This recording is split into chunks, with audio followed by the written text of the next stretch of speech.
তাকে বিদেশে পাঠানো অথবা ছেড়ে দেওয়ার ব্যাপারে আইনি কোনো রিজার্ভেশন নাই, আইনের ভিতরে ফ্লেক্সিবিলিটি আছে।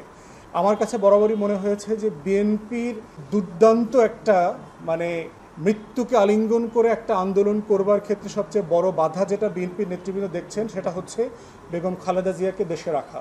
তারা আশঙ্কা করছেন যে আন্দোলনের গতি বাড়লে বেগম খালেদা জিয়ার উপরে এই রেজিম আরও বেশি নির্যাতন বাড়িয়ে দেবে এবং তাকে অনেক অন্যায্যভাবে জেলের ভিতরে রেখে দেবে এবং তাকে কষ্ট দিয়ে তাকে মারার ব্যবস্থা করবে। অতএব সেই জায়গাতে তারা মনে করছে বেগম খালেদা জিয়া হচ্ছে এই রেজিমের একটা অস্ত্র। তাকে যতদিন পর্যন্ত হাতের মুঠোয় রাখা যাবে ততদিন পর্যন্ত বিএনপির আন্দোলন সংগ্রামের গতি থেকে নিয়ন্ত্রণ করা যাবে বলে এই রেজিমের নেতৃবৃন্দ মনে করে।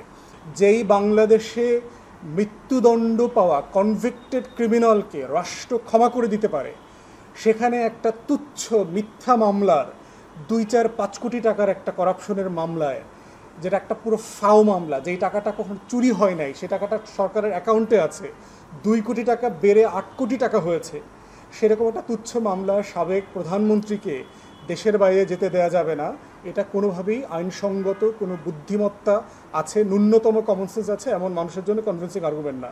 তাই আমরা মনে করি যে ওনাকে যে অন্যায্য মামলা দিয়ে জেলে পুরে রাখা হয়েছে, কষ্ট দেওয়া হচ্ছে, নির্যাতন করা হয়েছে, এটার জন্য এই রেজিম এবং এই রেজিমের যারা কর্তা ব্যক্তিরা আছে তারা একদিন খুনের মামলার আসামি হিসেবে বিচারের মুখোমুখি হতে হবে, আজ হোক এবং কাল।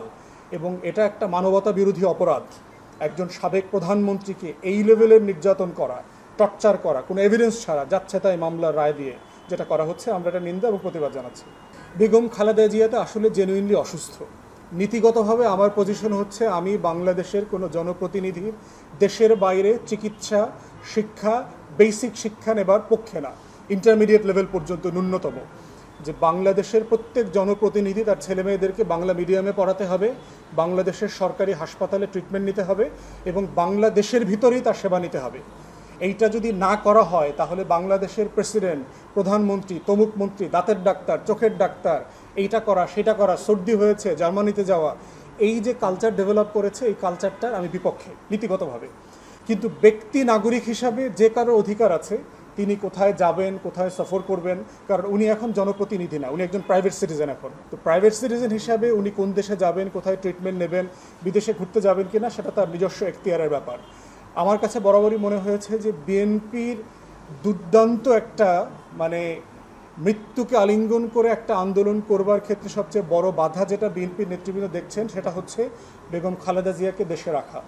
তারা আশঙ্কা করছেন যে আন্দোলনের গতি বাড়লে বেগম খালেদা জিয়ার উপরে এই রেজিম আরও বেশি নির্যাতন বাড়িয়ে দেবে এবং তাকে অনেক অন্যায্যভাবে জেলের ভিতরে রেখে দেবে এবং তাকে কষ্ট দেবে।